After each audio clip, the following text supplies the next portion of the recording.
Are we recording? Recording has started. All right, let's call to order the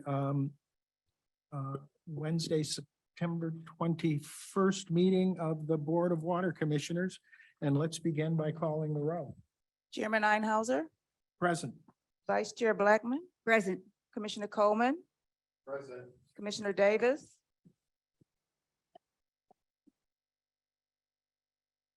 Commissioner Davis. He was there. Present. Commissioner Forte, Present. Commissioner Kenlock is excused but planned to join us. Commissioner Garcia is excused but planned to join us. Mr. Chair, we have a quorum. Yes, there are four of us here in person. We have a quorum. So let's move to the approval of the agenda. There's one change to the agenda as presented. If you look at new business on page 3, we're going to move item B up to item A.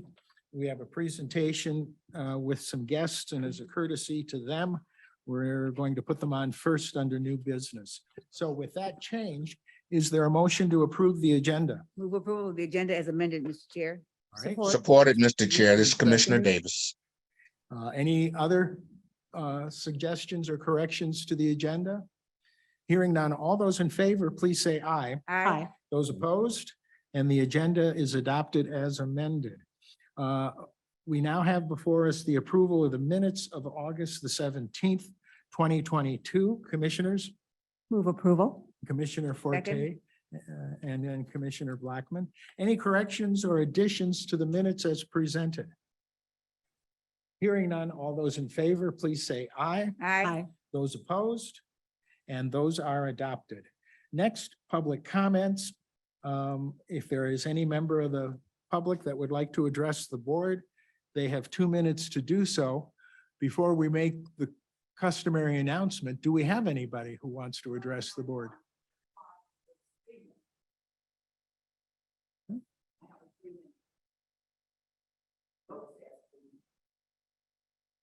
So nobody here wants? Yes, she wants. Oh, yes, she all right. wants. Well, then let's have our custom announcement. Mr. Chair, I'll make that announcement. Thank you, Ms. Jones. To make a comment, if you are in person, please sign the sign-in sheet. Your name will be called and you can proceed to the microphone. If you are online, please raise your hand at this time by using the raise hand icon on your desktop or mobile device. If you are calling into the meeting by phone, press *9 to raise your hand. If you are online or on the phone, after your name is called, IT will give you permission to unmute. In order to begin speaking, you will have to unmute yourself. To do so, press the unmute button, which is the microphone icon if you're online, or *6 if you're calling in. As a reminder, you will have a limit of 3 minutes. And point of clarification, Mr. Chair, you said 2 minutes. Is it 2 minutes or 3 minutes? No, for- it is 3 minutes. 3 minutes, thank you. You have 3 minutes to make your comment. There will be a timer indicating your time on the screen that will indicate your remaining time. If you're online and you make a comment, we kindly request that you fill out the comment card that will be located in the chat. By filling out this card, we will have your contact information to follow up appropriately. If you are unable to click the link, please let us know and a phone number will be provided for you. You will only be called upon once during each opportunity. And once the chair closes public comment, there will be no other comments from the public and all attendees will remain muted for the duration of the meeting. That is the announcement, Mr. Chair. All right, Ms. Posh. Good afternoon. Can you tell us your name and where you live? Sure. My name is Lisa Rowe. I'm a resident of Detroit, Whereabouts in Detroit? Northwest on. Okay, welcome. Thank you. You have the floor. I get everything in within the 3-minute range. So I did, if you don't mind, I'm going to read it and speak to you through my letter. First, I would like to say thank you commissioners, for allowing me to speak today. I'm here to speak for those who are not part of the one-sided Lifeline / affordability plan that was developed by the mayor and the Detroit Water and Sewage Company.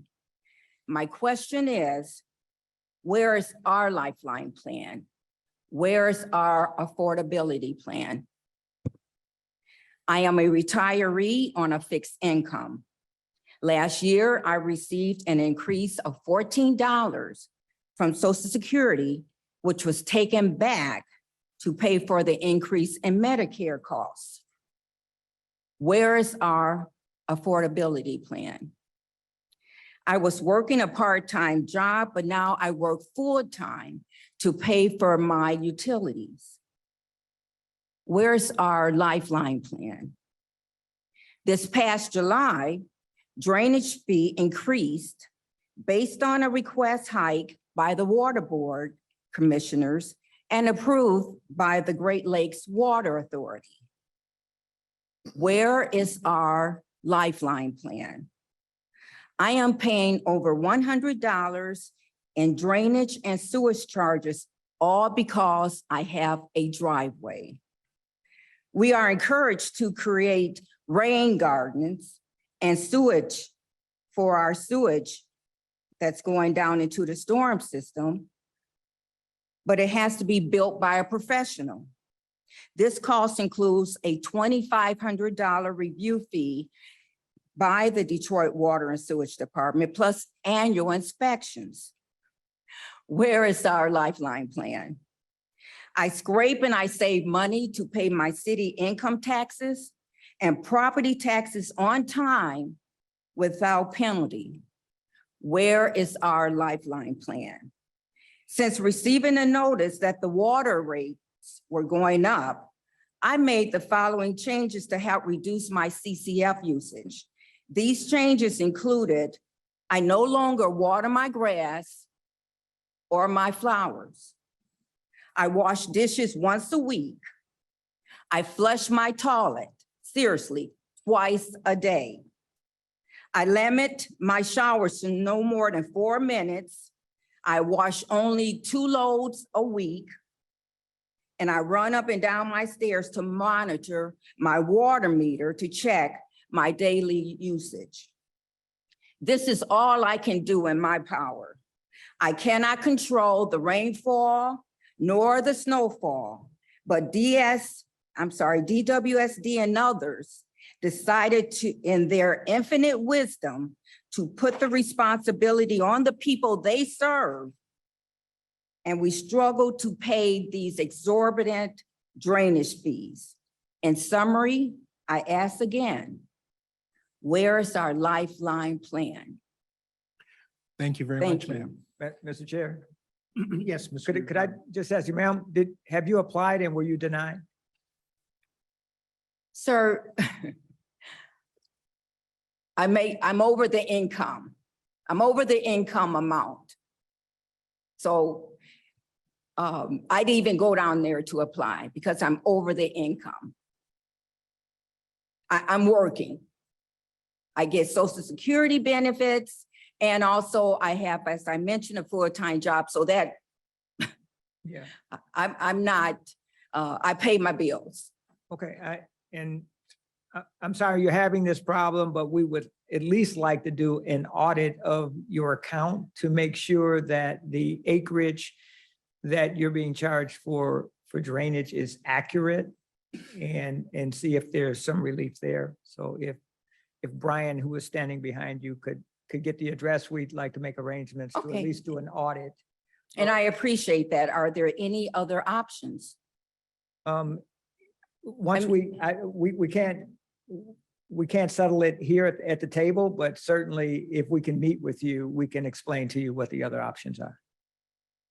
Okay, other than what I read on the Detroit, Michigan city website, because all I saw outside of that, again, was the rain gardens, and that's, I can't afford that. And There are certainly other options. I mean, there were several things that you stated that just was not correct. One is that the Great Lakes Water Authority does not approve the drainage rates. That's not a true statement. And there are other things that we can suggest once we know the full circumstances of your account and your situation, we might be Okay. able to. I apologize. I got that information, I thought off the website, or I got Okay. it from my bill. I'm not sure. Okay, So I'm sorry, who approves the rate hike? this board. We do. You request it and you approve it? I, as the director, request from the board that I work for an increase and they either approve or deny. But the Great Lakes Water Authority has no authority over Detroit rates. But ma'am, we're, Okay, yeah, We- because we that, would- that sounded a bit confusing for me. we will sit down with you and see Okay, if anything can be done. And I appreciate Brian that. is right behind you. Okay, thank you. Thank you, ma'am. Is there anyone else that would like to address the board?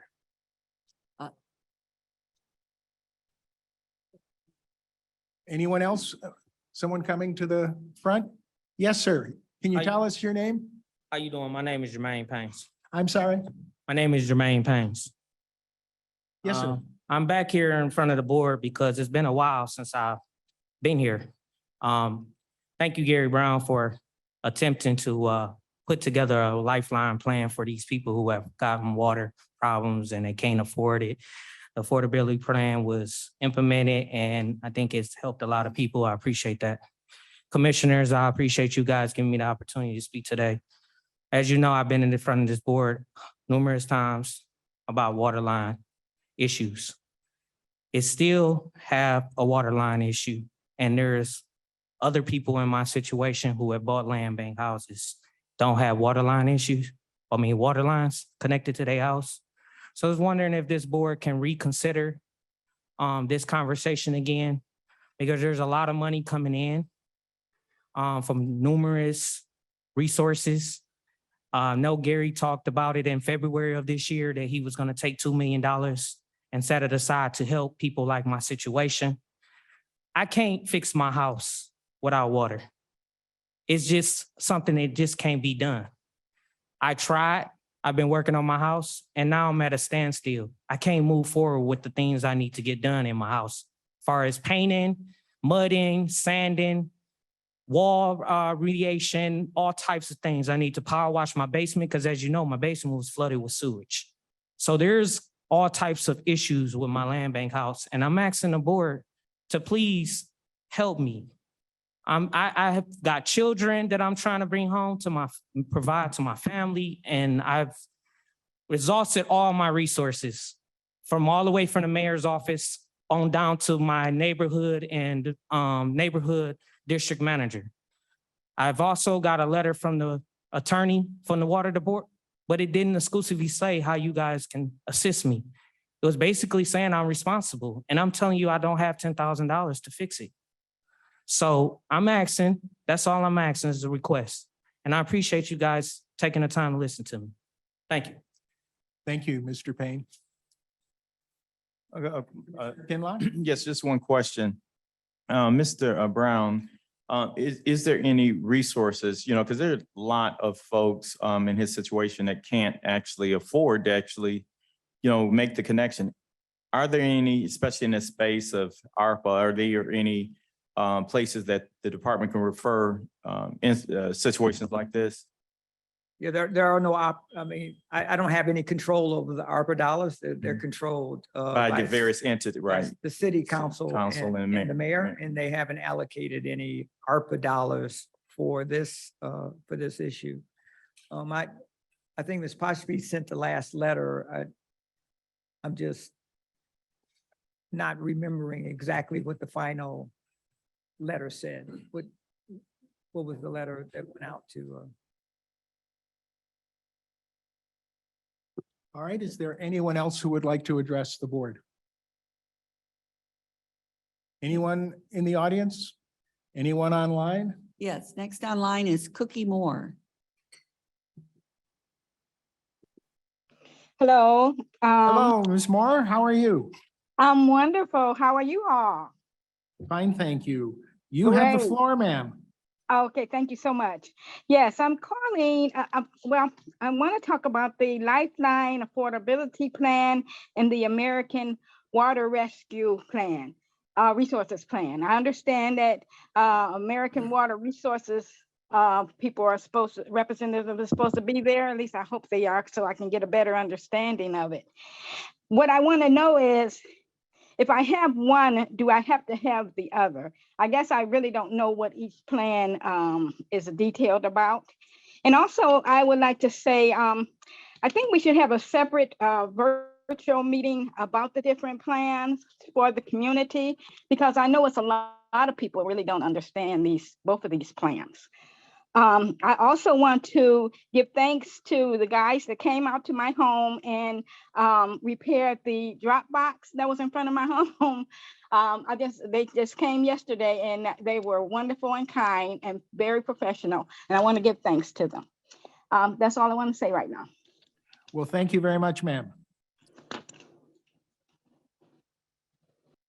And is there anyone else? Next is Miko Williams. Mr. Williams? Hi, good afternoon, commissioners. Greetings to you all. How you doing? Yes, my name is D'Amico Williams. I'm the Chief Director of Hydrate Detroit. We help people restore their water service. We also pay water bills for residents that are still in need of help with trying to get their water situations fixed. And we're also signing up people, helping people sign up for the Detroit Water and Sewage Department Lifeline Plan. Things have been going good. I know there's still a lot of questions that have to be addressed, especially from residents for their own understanding. And it is good that the water department is making an effort to get that communication in line. I want to speak about those water lines. I see Mr. Payne in the audience. Commissioners, you were supposed to have the land bank summoned to the water meeting back in April, and they have not shown up since. We have not. What was the result? The result is you dropped the ball. You have not done anything to resolve this issue of people having their water lines by the land bank, and they're not being told when to get these houses, or people trying to fix their water lines, and there isn't any. And the water department, it seems like you all have lost your power, or you lost your grip, and you need to get it back. Please summon the land bank at the next meeting to show themselves and to explain this situation of why water lines aren't being installed in people's homes. The next thing is that Mr. Payne, Miss Kimberly Wiley, and other residents are still waiting for an answer of what to do. They don't have any money. I see American Water Resources. We had a meeting recently. It worked out well from my own understanding. And hopefully that communication gets but what about the people without water lines that are waiting to get water, like Mr. Payne's case? Please consider that. And then the last thing I want to say is that the Water Summit for Hydrate Detroit, we are going to have it in October. We're working with the city council members. We're working with some of the state House and Senate members so that we can get a block clubs, community organizations. We will send the invitation to DWSD. If you want to restore trust, if you want to restore integrity, and if you want to really clean the slate with Detroit residents you harmed over the past 7 to 10 years, for not giving them water, denying them water, and taking their payments and leaving them out in the cold, now is your chance to redeem and repent yourselves. And Deborah Pospeach, don't respond to me. I also want the board to know that Ms. Pospeach is a general counsel. She's a lawyer. She's not a board member. So she needs to stay in her lane. Thank you very much for allowing me to speak. Miko, if you extend an invitation to us, several of us will attend. Mr. Chair, can I mean, there are several inaccuracies in the statement that I just feel compelled to address. Number one, we did have the land bank come in, sit down at this table and have a discussion regarding the lines that people have been looking to have replaced. So that did in fact happen at this table. DWSD did commit to put $1 million contract in place to replace service lines that the land bank identified homes that we needed to replace those lines. And in fact, we're doing that right now, replacing lines in land bank properties that the land bank identified as one of the lines that should be replaced. Unfortunately, they did not identify Mr. Payne's line. And so I don't want people to go away thinking that we dropped the ball on our commitment. We put the contract in place. The contractors are working on the list of land bank homes in which the land bank provided and stated to DWSD that they needed to replace those lines. And so those are just a few of the inaccuracies that were made. I do appreciate that you took the time to have a meeting with American Resource so that you could have a better understanding of the program. And we're certainly willing to make any information available for people that want to participate in that program. Thank you. All right. Is there anyone else who would like to address the board?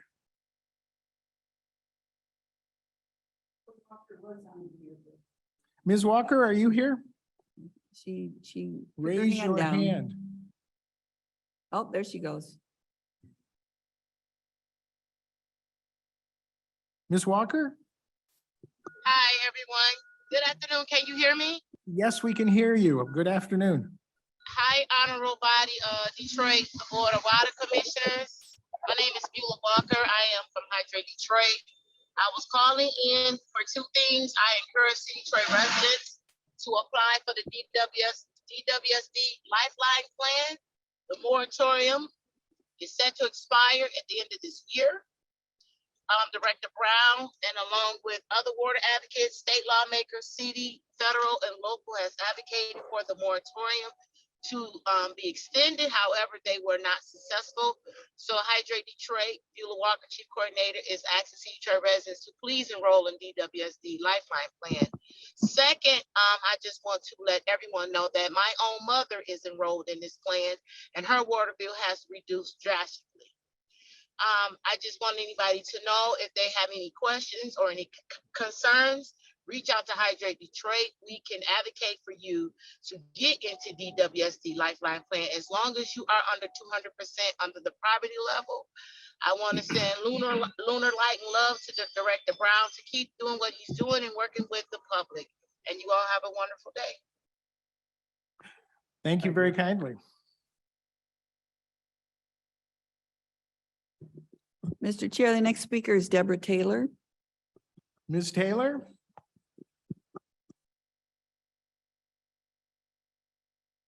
Yes, good afternoon. Good afternoon, ma'am. Good afternoon. Yes, I'd like to address the Detroit Board of Water Commissioners, as well as Director Gary Brown and Deborah P., since I have difficulty with pronouncing the last name. Just want to say that we still are striving, and we, the people of Detroit, to get the best water affordability plan possible. And we feel though we are on the right track, and there's still much room to go in terms of getting a permanent water affordability plan that is based upon income.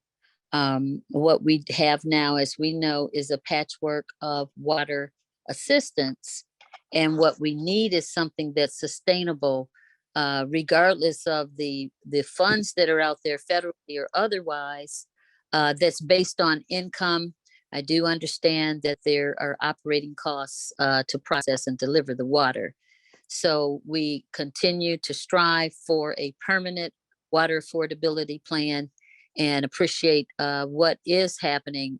It's been a long road to get to this point, and we're grateful that we're on the right path and still quite a ways to go. Thank you for your time and efforts. Thank you very much, Ms. Taylor. Mr. Chair, I just want to thank We the People Detroit for making themselves available for a very healthy and robust debate about the Lifeline program for more than more than 2 hours, and we've committed to sit down at a future meeting and go through some of the concerns that weren't addressed in this meeting. And I just want to, I appreciate the effort that they're making to meet with us. And I learned a lot out of that meeting. And we have one thing in common. We just want to make this the best program in the country. And we're working towards that. So I appreciate the effort that was made a couple of days ago when we met for more than 2 hours. And we certainly couldn't resolve all the issues in 2 hours, but we've agreed to work at it until they are resolved. At least that's my commitment. Thank you. No, very good. No other speakers, Mr. Chair. All right, is there anyone else that would like to address the board? Hearing none, then we will close out the public comment section of our meeting and move on to item 6. Are there any items from the commissioners? Hearing none, let's move on to item 7, communications. And we have item A, receipt of correspondence, and our monthly FOIA request reports. Move Is to there a- receive and file. Commissioner Kinlock moves to receive and file. Is there support? There is support. Any discussion? Questions about any of the individual items or FOIA requests? Hearing none, all those in favor, please say aye. Aye. Those opposed? And that motion is adopted. Let's unfinished business. There's none. Item 8 is the approval of the consent agenda. And that agenda consists of items A through D.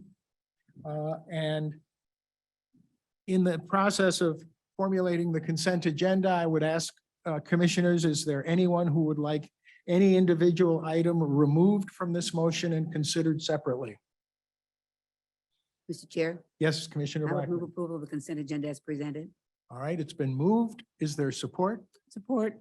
And most of these items come from the Finance Committee and Commissioner Forte, it comes with your committee's recommendation.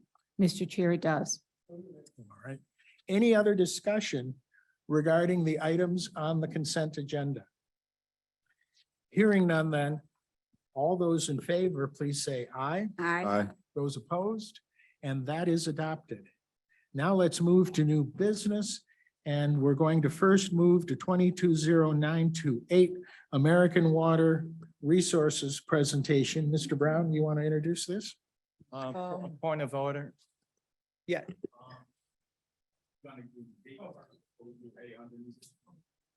Approved. The agenda was approved. Okay, thank you. We'll go back to that one. Okay, I didn't know. Yeah, thank you. And I wanted Please to turn on your announce- microphone. Yeah, Commissioner Garcia has joined us via telephone. Thank you, Mr. Chair. And we know that they've been patiently waiting. I'm going to let them introduce themselves. And this, this hopefully, this is a form of communication to the public that we want to get this information out about the program. And I'm going to let them take the microphone and give you an update on what's going on since they were here last. Okay. Good afternoon, Commissioners, Mr. Chair, members of the public. My name is Benjamin Brockschmidt with American Water Resources, Director of Strategic Partnerships, and the Director in charge of our relationship with DWSD. Hello, good afternoon. My name is Louis Donor. I am the partner liaison for the DWSD relationship. And if we can move on to the next slide, please. So we came here a couple of months ago after right as we were launching our partnership with DWSD for our sewer, water, and combo line package. I wanted to come by today to continue our effort to communicate to you and your residents, both what the program is and isn't, and also provide an update on how we're doing so far. Next slide. Just as some background, we're part of a company that also includes Pivotal Home Solutions. We have 3 million customer contracts serviced across 43 different states. This was a large part of the reason why we were chosen in the open RFP process to partner with DWSD was our experience, not just in various areas, but with various products. And next slide. Just some more background on us. If things look a little sharper, that is because we've been putting a lot of time and effort into making sure that we've refined our message. Again, not just for members of this board, but for the general public as well. What distinguishes us from many other of our competitors is the affordable protection plans that we provide for, in this case, primarily water and sewer. And next slide. And again, just building on kind of who we are, the experience we have hiring contractors in a lot of different areas and a lot of different markets, especially new ones, which we still consider DWSD to be. We have a lot of products and services offered across a wide range of areas, and generally, have the experience to know what we're doing. And next slide. So as part of this, just as a recap as to where we are, DWSD had identified a need to provide better home protection for Detroit homeowners. The RFP was issued. We were selected amongst several companies. We then negotiated with DWSD to establish the partnership. And a big part of why we were selected, as I mentioned, was our affordable pricing and our longer warranty on repairs. And we had launched this partnership just May of this year. And next slide. With our water and sewer lines, these cover the outside lines, and we have included this diagram or one very similar to it in marketing materials that we have distributed in the DWSD footprint. And all those materials that use the DWSD logo, name, or show any type of affiliation are sent to DWSD for their approval. But what we're here to talk about and what we protect are those private, the homeowner's sewer line and water line, which start at the property boundary and end at the foundation of the house. And we'll cover a little bit more about what these cover here in a moment.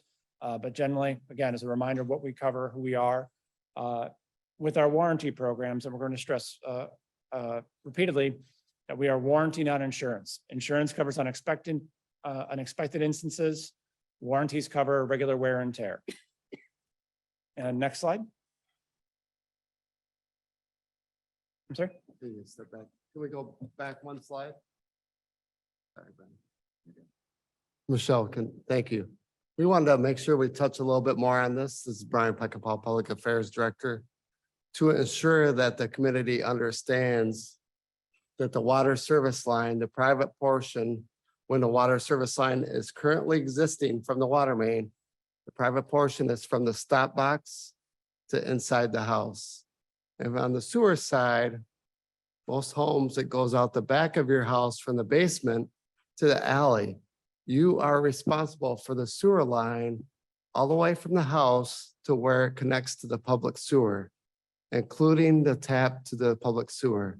We want to make sure people are clearly aware of that even if it's the sewer line behind your house, even if it's past the property line, you are responsible privately for the entire line all the way to the public sewer. Thank you.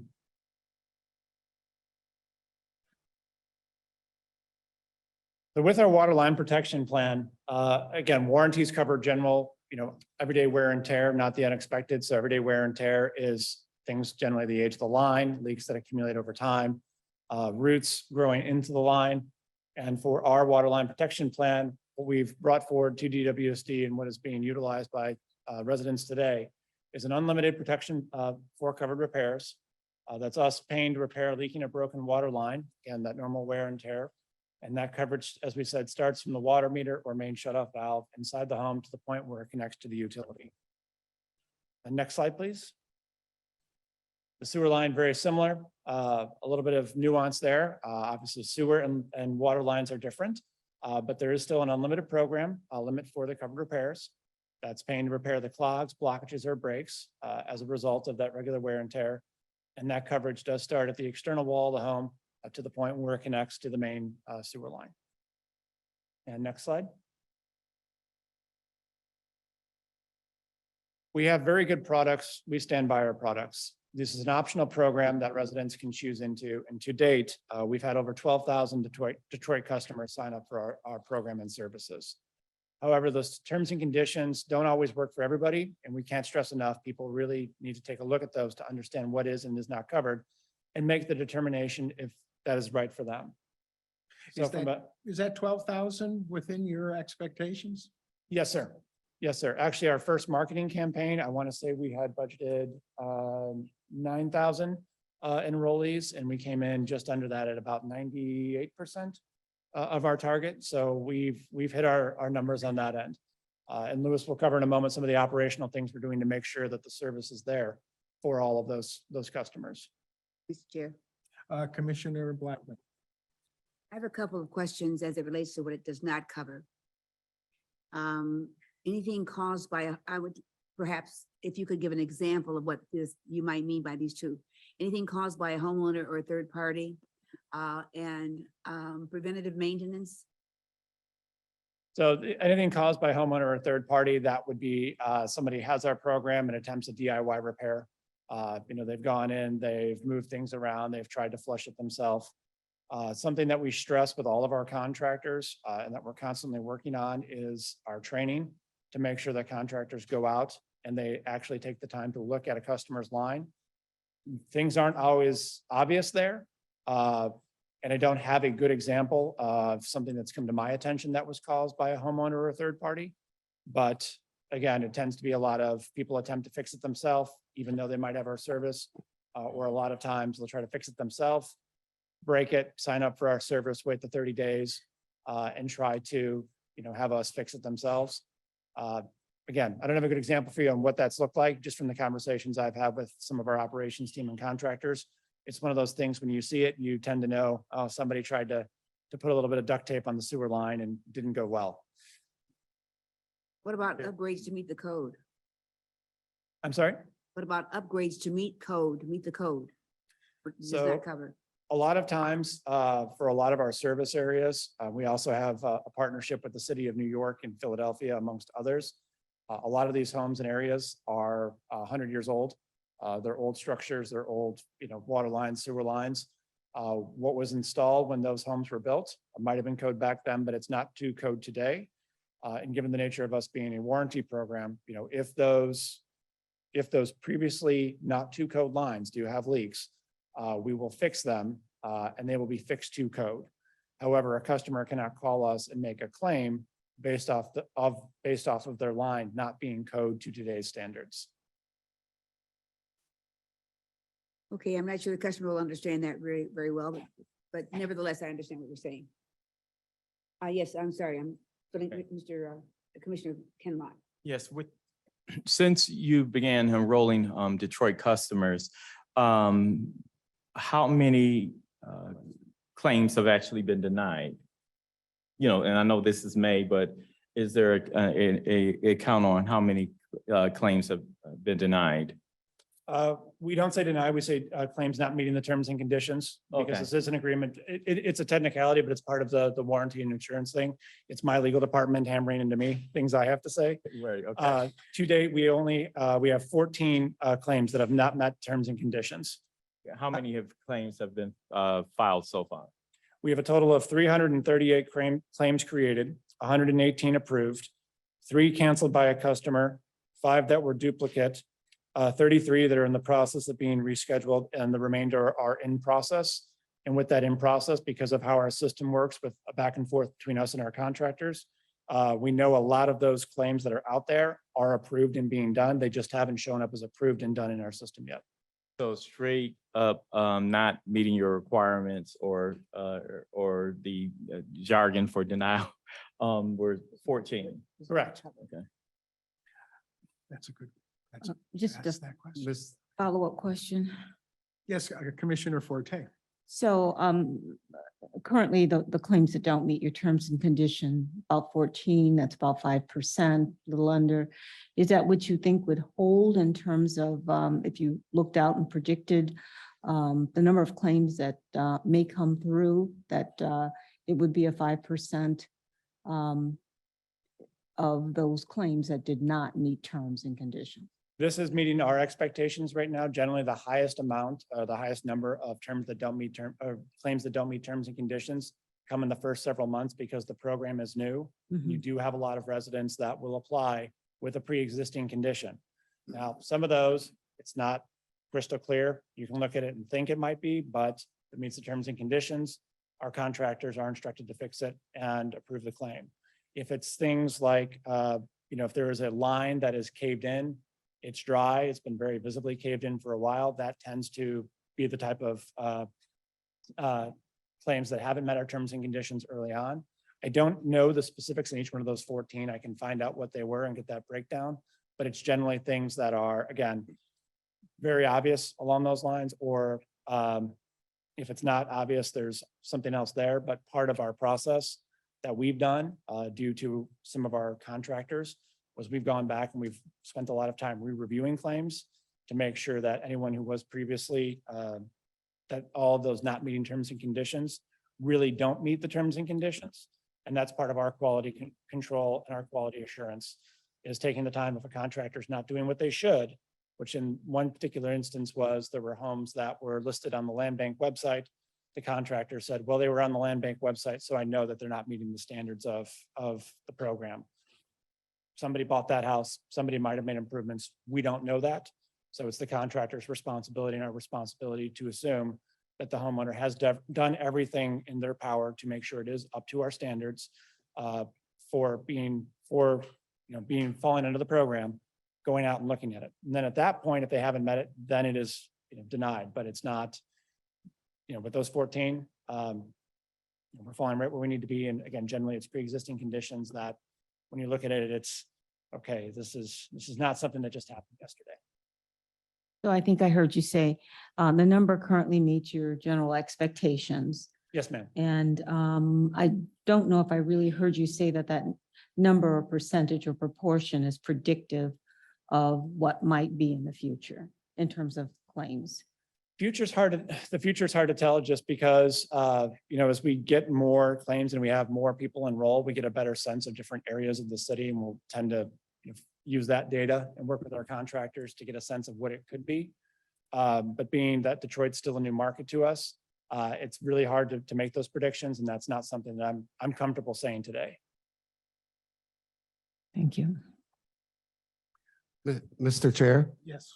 I want to step back about the question regarding anything caused by a homeowner or third party. That could also be if someone put a toy in the sewer line and cracked it, or other debris that came from the property owner that caused damage to the sewer line. The warranty program would not cover that.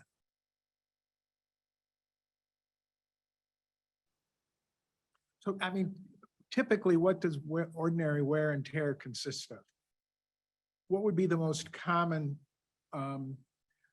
causes of a payable claim? Tree roots, plant roots, something's been there when you moved in, whenever you moved in, planted a nice oak tree or some kind of big, plant that was 15, 20 feet away. Wasn't anywhere near the sewer line when you planted it 50, 60 years later. Big root structure gets there. Other times, things do shift. Ground does shift. Some of that is covered. Not all of that, but a lot of that is. And that's part of why we stress that, we're looking at these claims on a regular basis as well to make sure that there is that quality assurance and that quality control. But generally, it's just age. They spring a leak. We like to think infrastructure lasts forever, but as folks in this room know, water is generally out of sight, out of mind. You don't think about it until it's a problem. One thing we have asked our team to do is start to put together what the savings look like from this program so far. Rough math is 118 claims have been approved, average $5,000 to $10,000, a repair. That's a lot of savings, but what those individual circumstances were and what the wear and tear was, that's generally not something that I think we keep track of, but it's something that, definitely comes up. Okay. Yes. You mentioned shifts. Cover some you don't. Can you explain that to me, please? Yeah, just things settle over time. Lines, move around.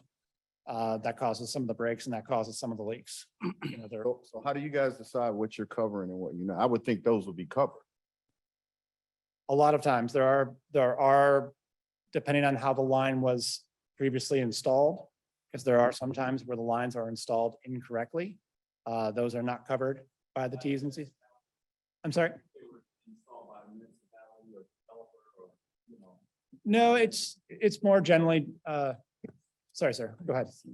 Okay. I'm saying no matter who, I know you had mentioned if the homeowner went in and made certain repairs that were defective, but I'm talking about from the original construction, if this shift or those deficiencies were caused at the time of construction, not subsequent to the homeowner gaining, possession of the property. Gotcha. Yeah, those, most of the partners I work with, including Detroit, are older systems. So I don't have the luxury of having a lot of new ones that I can blame the contractor or the home builder. But a lot of times what it is, you'll have the sewer line goes up, and that's not correct installation. That's not how it's supposed to be. But we also don't do a pre-screening on these, which is why we stress to our contractors, when you get the phone call, we have to go out, you have to look, scope the line, make sure you understand every circumstance for that claim before you make that decision on if it's a claim that should be submitted to us for approval or one that doesn't meet our terms and conditions. Mr. Chair, can I just add, I mean, we see a lot. A homeowner will get an unlicensed plumber that will not get a permit, which means we don't go out and inspect the work, which means that it's done incorrectly. And instead of using the right connections, they just drill into a sewer and stick a pipe in there. And it's pretty obvious that was done without a permit. That's the value of having a permit. Before the hole gets closed up, DWSD has an inspector on site that's going to view the work that was done to make sure that it's by code, and it protects the homeowner against this kind of damage. So, but we see it quite a bit where permits are not obtained, inspections are not done, and then that hole gets closed up and there's a problem. Tree roots are the number one problem, as was indicated. And when you think about it, this is a closed system. The pipe from all the way from the house that gets into the sewer is closed. If there are tree roots in there, there's an opening somewhere in order to allow the roots to get in. They're not getting in from our main. They're getting in from somewhere. So somewhere the line's been compromised to allow the tree roots to enter. And we see them go all the way into our main. When we put a camera in the line, we can see the tree roots coming out of the customer's private line. And we know that somewhere along that line, there's an opening in order for those tree roots to get in. So the line's been compromised at some point. May take years for that to show up as a problem, but it exists. We see it every day. All right. Yes, Commissioner Forte. Yeah, I'm just curious, is there, I'm really don't know, but that particular line that is covered under this insured program, are there different materials used? I mean, are there a variety of different materials that might be used for these lines? Historically, you'll find a mix of lead and galvanized, particularly in older areas like Detroit. Our policy, our terms and conditions for DWSD footprint is when we find leaks in those lines, we replace those outright. Other times you'll still find some cast iron lines. If you're lucky, maybe you've got, some more modern material there. But a lot of the older materials, to the credit of the people that designed and installed them, they last a long time. But that's also part of why, our programs exist, is because when those do break, and it's a when, not if, they can be very expensive because of how far down they are and everything else. But generally, again, in a city like this, we're going to see cast iron, some galvanized, some lead. And for those last two, our policy is to replace those. Thank you. All right, commissioners? All right, next slide. I'm going to turn it over to Louis to talk a little bit about our footprint here. Right. Thank you, Ben. So for the city of Detroit here, we have committed to hiring call center agents directly from the local community. We're looking to hire a minimum of 4, and we are starting training beginning in October. These representatives are going to handle the DWSD market as well as other American Water Resources and Homeowner Services territories and be work from home employees. For our contractor side, we have committed to hiring 100% minority owned and 100% Detroit based contractors. We are focusing on training these contractors as we ramp up with our number of Detroit customers here in our network. And part of the training is going to be focused on communications with the customers from the contractors themselves. Next slide, please. So in regards to hiring these contractors, we have a very selective process for doing so. We require contractors to maintain up-to-date licenses and insurance, and we make sure that these contractors comply with all local, state, and federal codes. This includes repairs as well. All repairs will comply with state and local codes. Partner input is always welcome in contractor recruitment and selection. We always want to work with contractors that represent our partners. And if there are any recommendations for contractors, we will always accept those. Question. Yes? Question, Mr. Chairman. Yes. Question on the employment. They're going to be using our local community agencies, did he say, or did he say contractors? I couldn't understand what he said as far as employment. Yeah, so we are hiring local Detroit-based call center agents. However, those positions are hired and training is starting in October. As this customer base continues to expand, we will look to potentially expand the number of call center agents that we hire here in Detroit.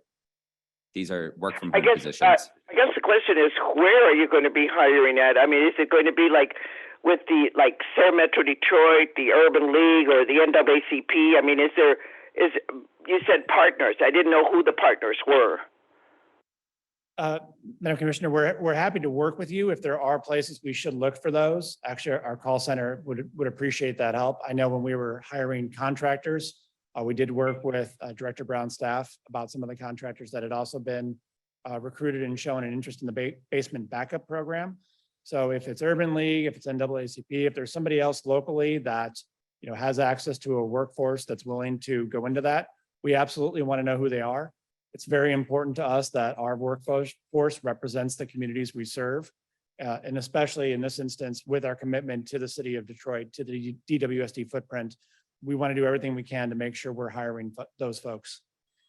Thank you. Appreciate it. We will make a list, if that's okay, Mr. Director. We can give them some of the lists that we have in our community, like Sarah Metro Detroit, the Urban League, and the NAACP, along with the family directions.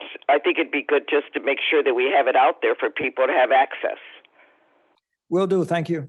That'd be great. Thank you. And just one point of clarification, this is not a contract position. These are full-time employees with American Water Resources. Great. Okay. Thank you. Next slide, please. So some key criteria that we look for in hiring our contractors here. So first is experience. We want to see that contractors have years of conducting business, that they've done competent work on residential water and wastewater lines. We do background checks on all of our contractors. We want to make sure that they are geographically located in the Detroit partner footprint.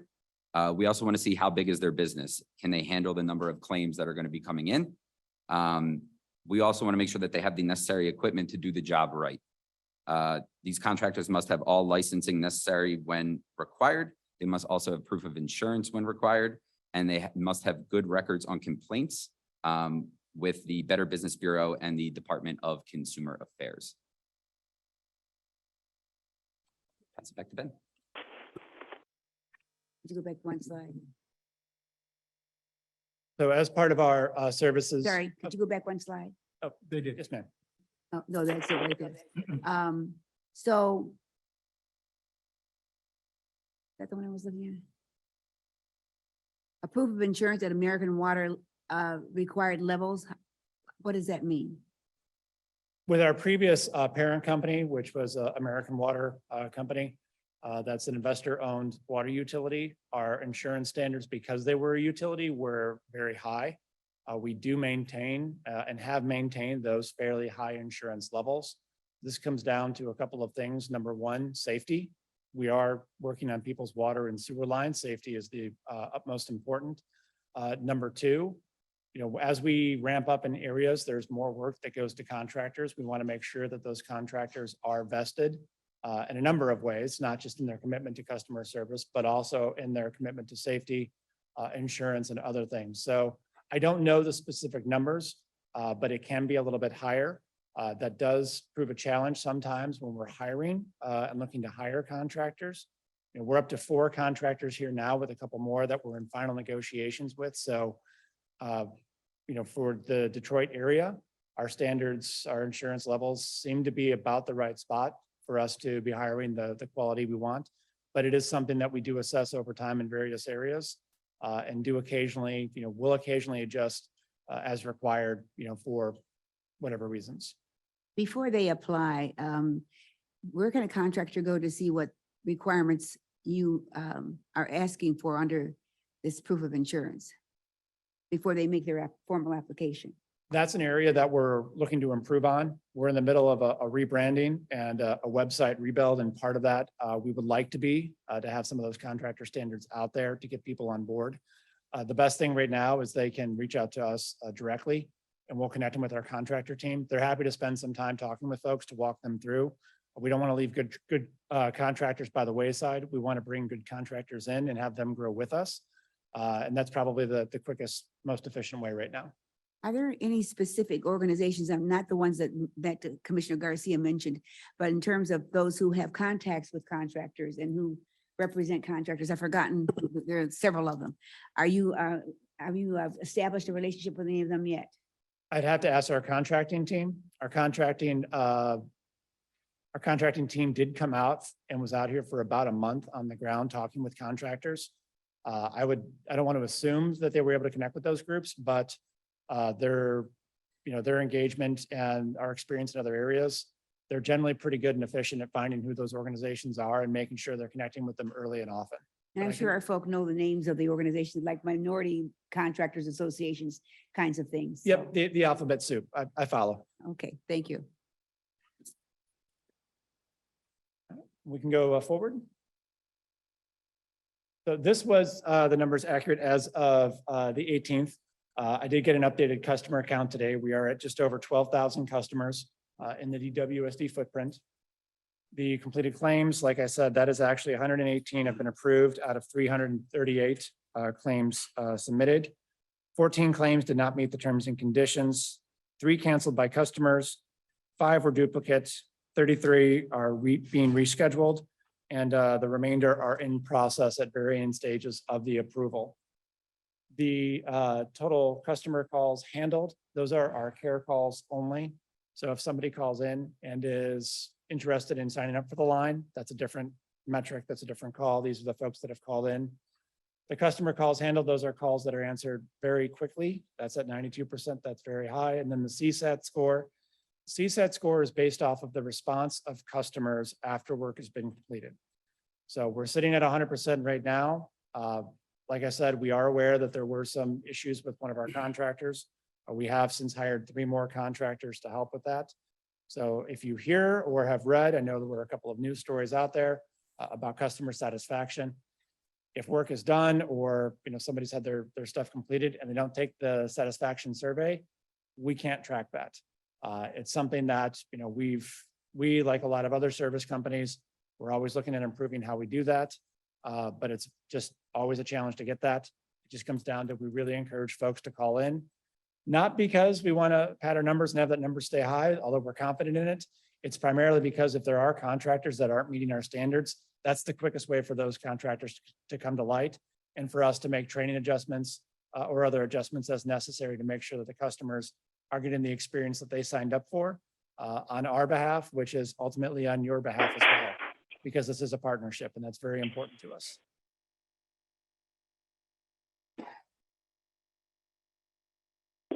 And this next one is informational for all of you. This just shows our marketing timeline. In fact, Louis, I'm gonna ask you to talk a little bit about this one as well. Sure. So for our marketing timeline here, you'll see for our for our acquisition direct mail campaigns, we do not do direct mail every single month here. So we had our September campaign. Ben had alluded to a difference in the numbers presented for customers as of now. That is going to be from our September campaign hitting. So our increase in customer count from there. November, there will be an additional campaign. And then for 2023, we will have January, April, and June. And then it will go back into September again for 2023's acquisition campaigns. For our digital there, we do use Google ad search as well as you can see social media ads for us. So if someone was to search something along the lines of water line warranty, water line repair, we will pop up for that person. So you'll see some digital ads as well as media ads. So we will have some media ads. We've partnered with Hulu. So if you watch some TV shows on Hulu in this area, you may have seen an ad of ours pop up as well. And one thing I will add is as part of the onboarding process, all customers are sent the terms and conditions in a welcome packet.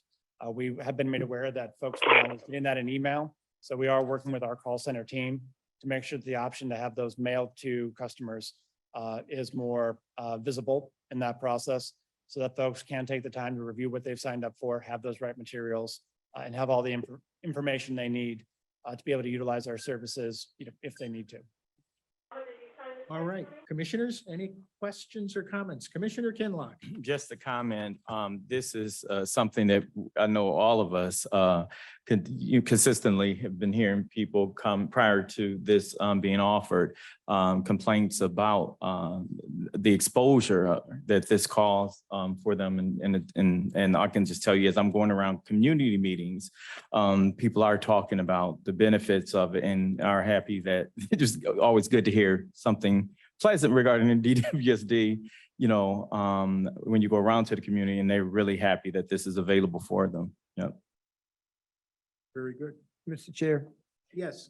this board will have the opportunity in the near future to evaluate the program and make a determination on whether or not they want DWSD to be able to allow customers to pay this cost on their water bill.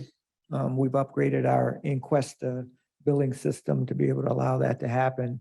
Certainly, that would probably, this is just my anecdotal estimates, double the amount of people that would be willing to participate if in fact it's being billed through DWSD. And so this is a sort of a probationary period for American Resource.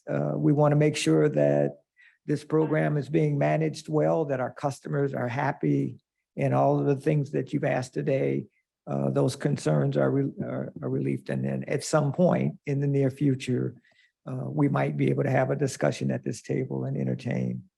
I think for $7 and I think 98 cents that this is a great value for customers since our system is aging, and the more people that we can get engaged in it, the better they'll be protected. But once again, it's going to be how well.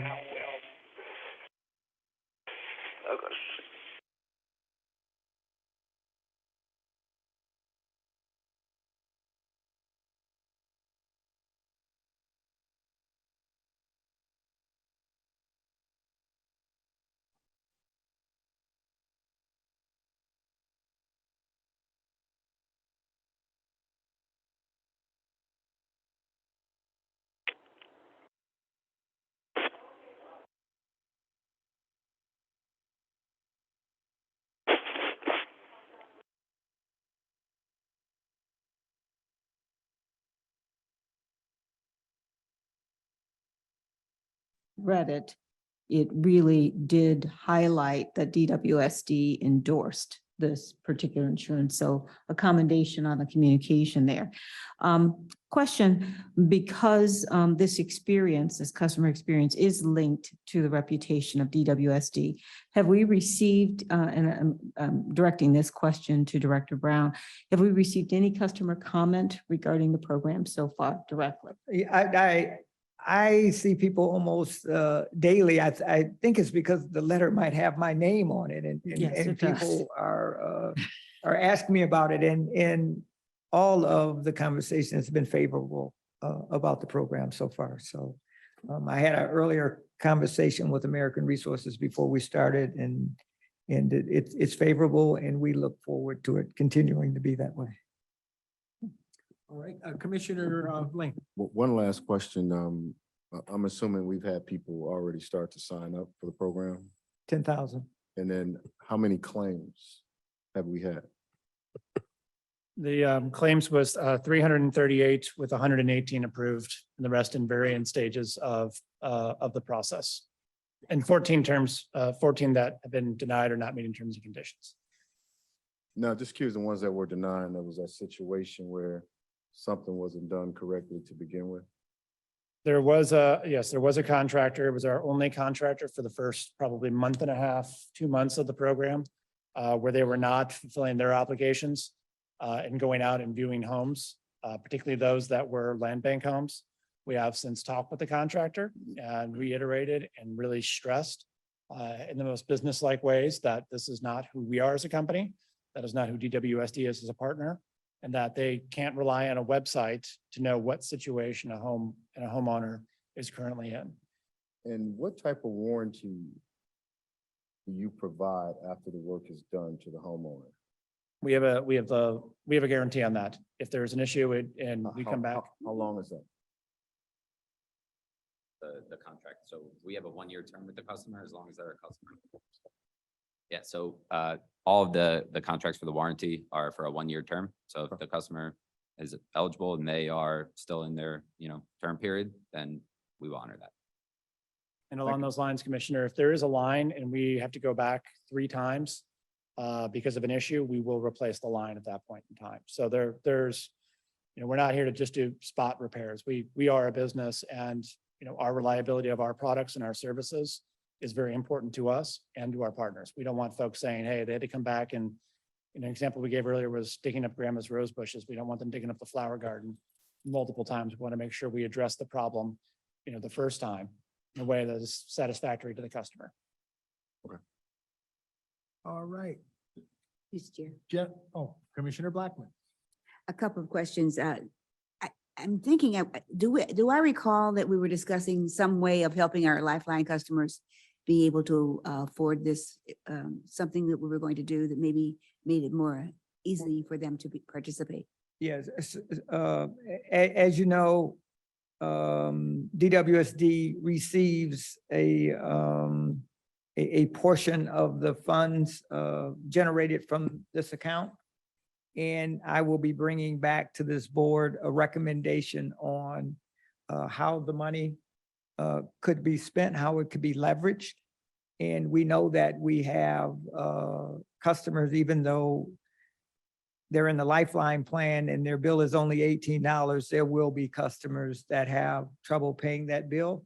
And so certainly the dollars received through this program could be used to help benefit those customers. And certainly that's just this one opportunity. I think we'll make recommendations on 3 or 4 different ways in which we can help our low income customers with the dollars that we receive from this program. My other question was, and I'm not sure, this may have been covered and I just don't recall it. Is there a guarantee of a period of time before the rates might increase? That's a believe question that they'd have to answer. Yeah, I have to double check, but I believe the contract we signed dictates what that looks like, but I want to make sure I get you the right answer on that. We do not have the ability to just raise rates whenever we want. It as is in part of the contract. partnership. Okay, But we'll get you a copy. thank you. Okay, question. So when will the Detroit customer service office be opened? And or when do you estimate that? And is there a Detroit representative currently that's handling any issues? So when we hire those folks, they will be remote. We're not going to have an office here. And right now our call center is looking at hiring at least the 4 as promised, but they've already indicated they want to hire more in the Detroit area. And those call center representatives will handle not just Detroit calls, but other similar partners. So they'll be trained You across. did mention that earlier. Yeah, correct? they'll be trained across a variety of things. In terms of, Detroit specific itself, the process that we've discussed with DWSD is that there are escalations and we do a lot of good, but there are escalations that do happen. We've asked folks here to please reach out to Brian Peckinpah and he'll reach out to us.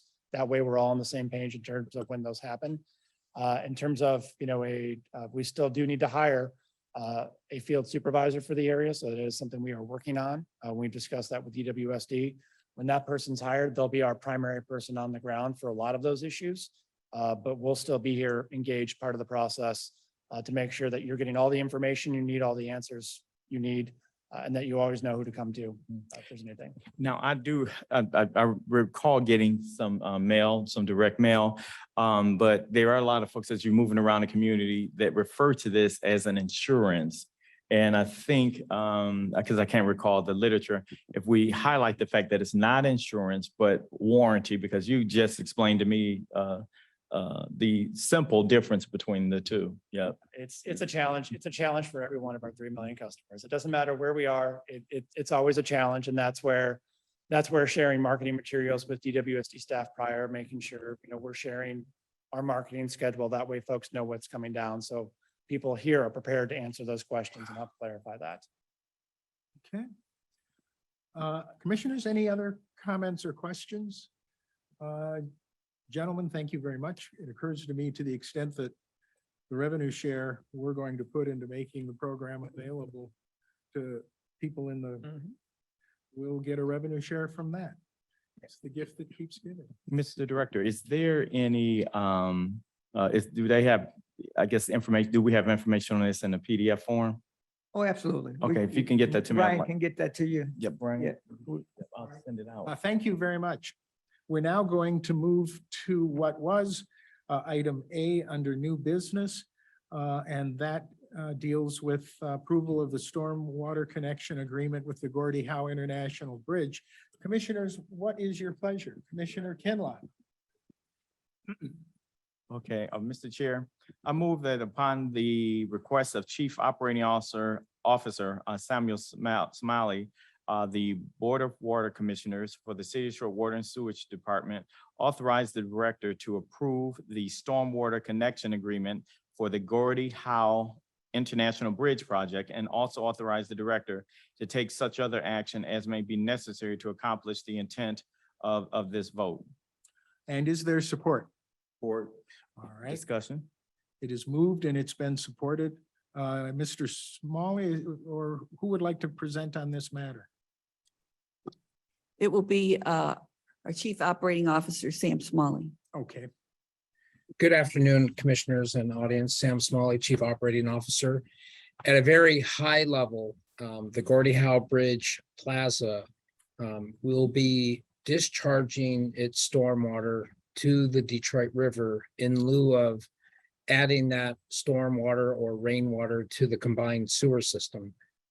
This agreement will lessen the amount of load or stress put on the combined sewer system during rain events. They are going to be connecting downstream of the regulators or outfalls, so that stormwater will not combine with sewage and it will go out to the Detroit River. So this has been a very long and drawn out process. When the Gordie Howe Bridge project started, they had intended to simply just connect to the sewer system. But cooler heads prevailed and we were able to negotiate a win-win with MDOT and all the other parties. Happy to answer any more detailed questions you may have. Question. Yeah, hang on, Jane. Commissioner Kinlock? Thought that was me. Yes, my question is, Gordie Howe Bridge, you were able to negotiate this agreement. Was there anything different that was allowed for them because of the uniqueness of this authority to be able to do the direct discharge into the Detroit River? Is there, can any other business just go into an agreement with us that happen to be along the Detroit River to be able to discharge its stormwater directly into the Detroit River? Or was there some exceptions because it is a state-created authority? Yeah, we not only expect and require any business that's south of Jefferson that's being built to not connect to our sewer system by our ordinance. And so this was a project that was put in place after the ordinance. This body put the ordinance in place. And I can't tell you how big this is. You're talking about hundreds of millions of gallons of stormwater that would have come off the bridge. But more importantly, the area around the bridge, the footprint or the ramping up to the bridge hundreds of millions of gallons of stormwater that is now not going to go into a pipe to go to the wastewater treatment plant to be treated.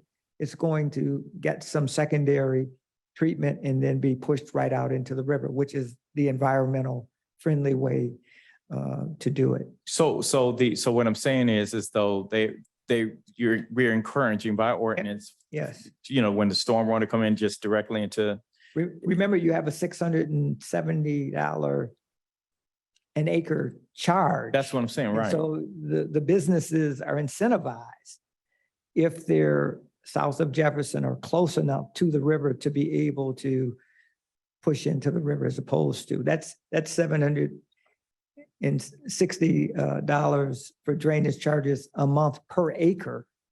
That's a tremendous amount of savings over a 30-year Absolutely, period. So absolutely. they're incentivized to do it. We want them to do it. And the team should be applauded for negotiating this because it wasn't in the original plan when the Gordie Howe Bridge was being designed.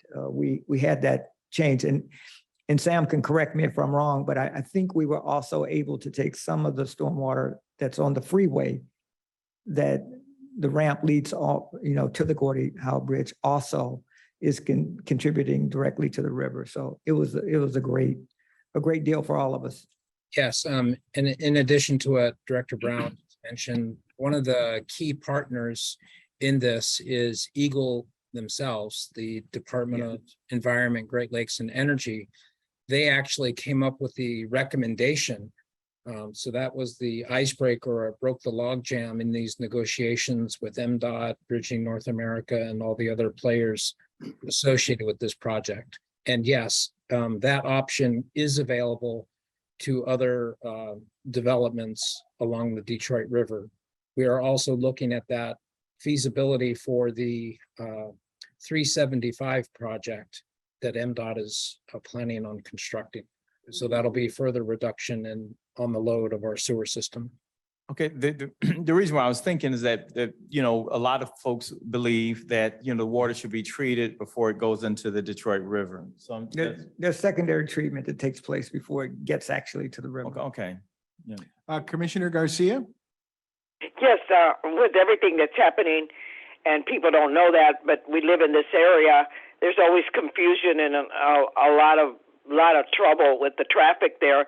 Are you sure whatever's going to happen isn't going to impact at all on the residents in that area?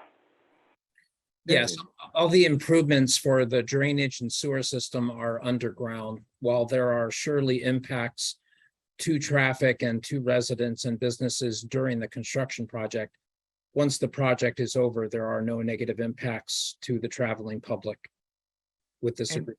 And Mr. Chair, I think more importantly, to Commissioner Garcia's point, had the water gone into the sewer system, it would have had to have traveled through those neighborhoods and could contribute to flooding because the pipes would be filled with hundreds of millions of gallons that is now being taken out of the system. So this is a direct benefit to the community. The residents? To the residents around the bridge. Thank you. It's the only thing positive I've heard. Thank you. All right, the motion is before us. Any other questions or comments? Hearing none then, all those in favor of the motion, please say aye. Aye. Aye. Opposed? And that is adopted. Next, we move to the director's metrics. Mr. Chair, I just would just like to point out some statistics about the Detroit Land Bank homes that are expecting to get new service lines. And so as I indicated earlier, we put a contract in place that's $1 million. The land bank submits the home addresses to us and we give them to our contractor and get the work done. So far, 56 houses have been completed. We've put new lines in 56 homes that the land bank sold. There's another 10 houses that no longer need water service, meaning that either the customer had already done it themselves or there's not a need, the house is no longer there. Question, Mr. Director.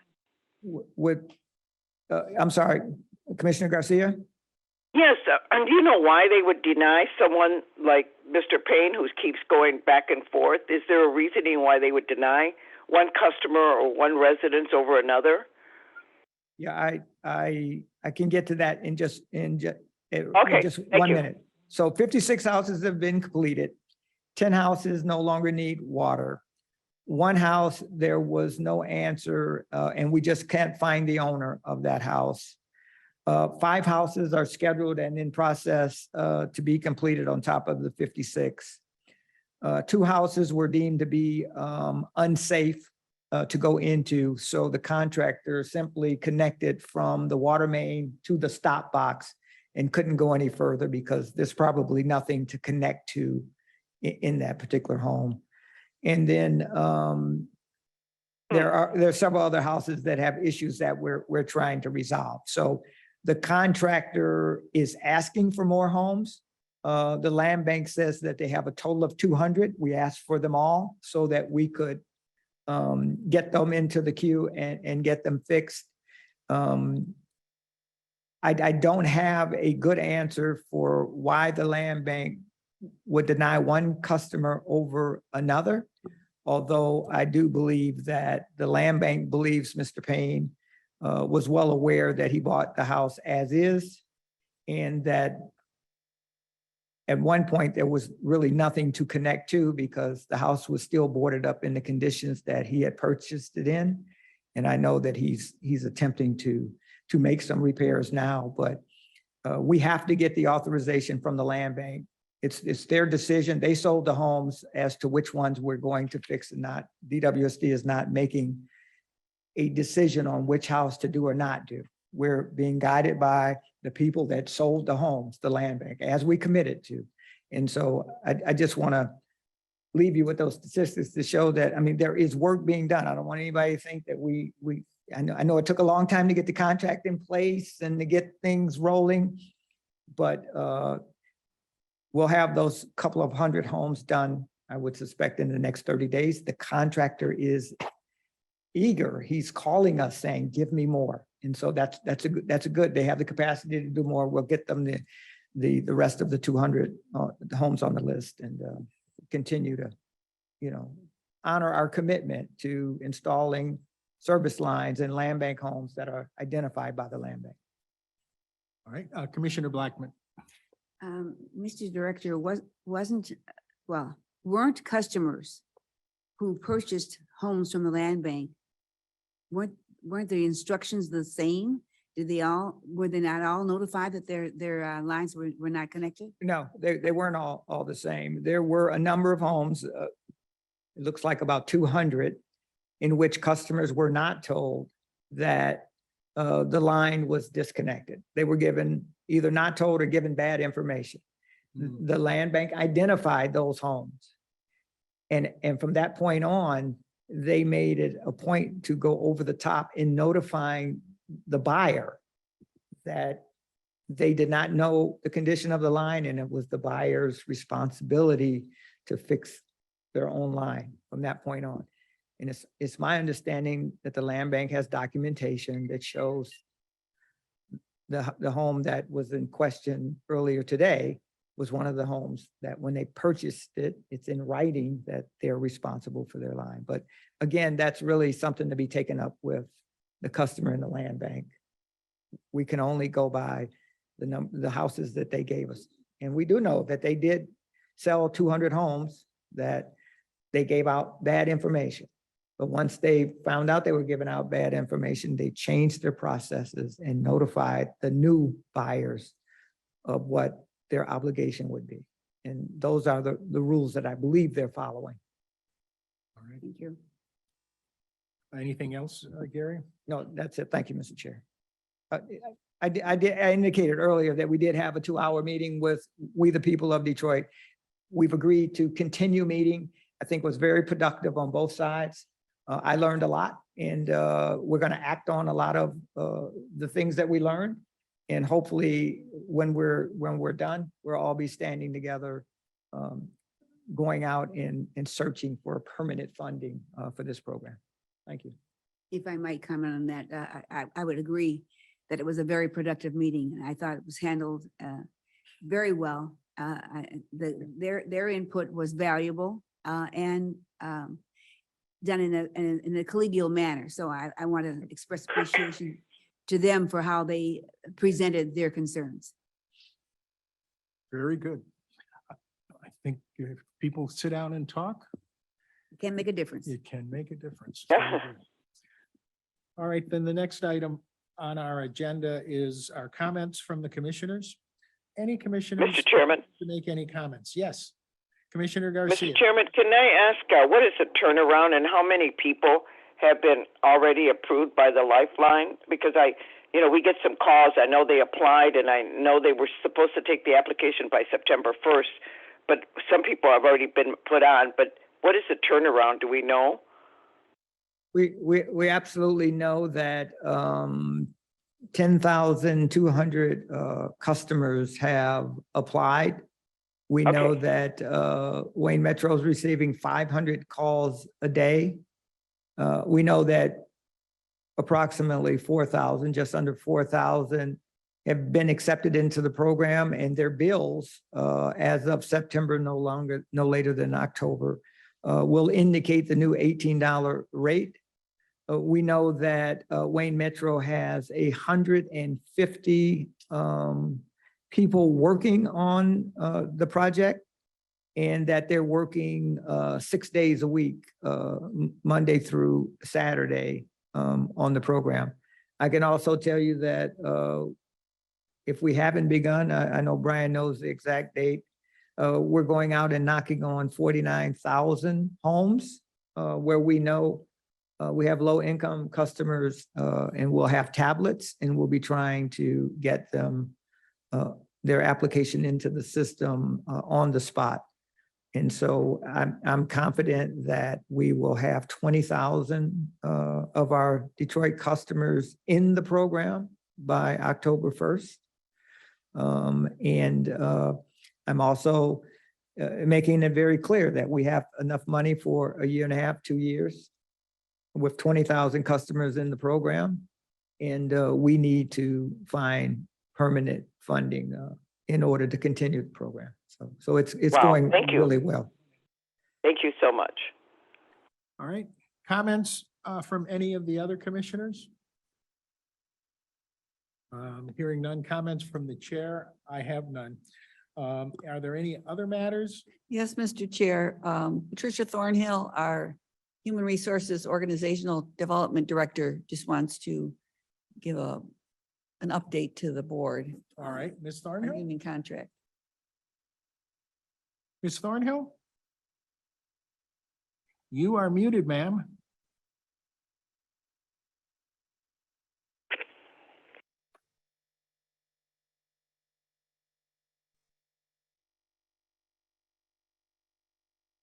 Can you hear us? We can't hear you. Oh, boy. May have to do it next, the next meeting, Mr. Chair. Oh, it has to be today. Is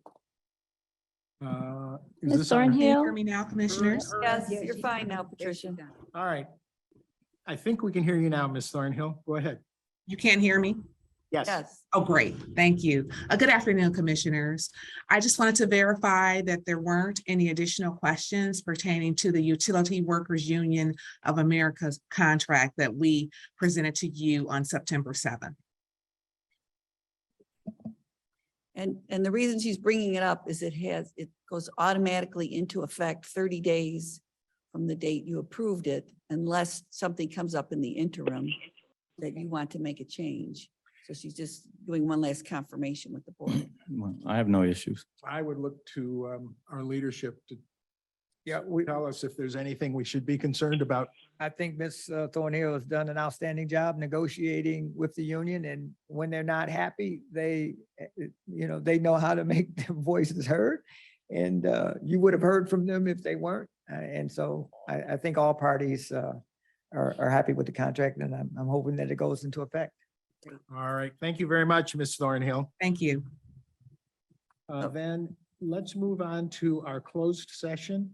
We And had- Mr. Chair, there are two closed sessions. They're under different sections of the Open Meetings Act. So we will need to have each resolution read separately. All right, And for the public at large, everyone on the meeting, there are no action items after these closed sessions. so we will not be coming back into open. Come back session. just to adjourn, but All right. nothing to vote on. All right, then let's begin with closed session A 220926.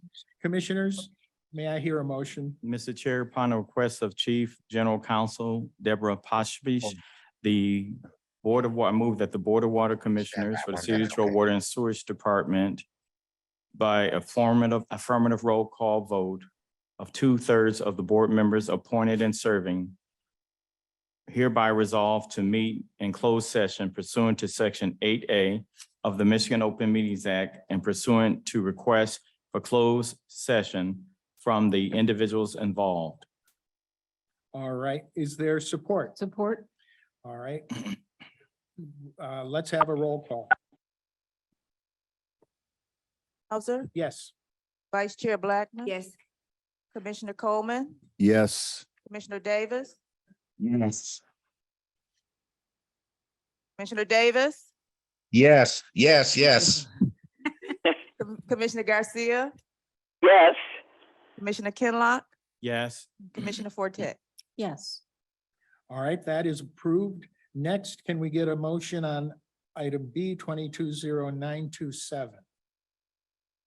927. Mr. Chair? Yes, Commissioner Kinlaw. Yes, I move that upon the request of Chief General Counsel Deborah Poshpish Esquire, that the Board of Water Commission for the City of Detroit Water and Sewage Department by an affirmative roll call vote of 2/3 of the board members appointed and serving hereby resolves to meet in closed session pursuant to sections 8H of the Michigan Open Meetings Act and sections 13Y of the Freedom of Information Act to hear information of measures designed to protect the security and safety of persons.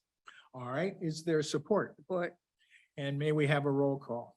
Chairman Einhauser, Yes. Vice Chair Blackman, Yes. Commissioner Coleman, Yes. Commissioner Davis, Yes. Commissioner Garcia, Yes. Commissioner Forte, Commissioner Kinlock. Yes. All right, may we thank and excuse people who are not part of the closed meeting.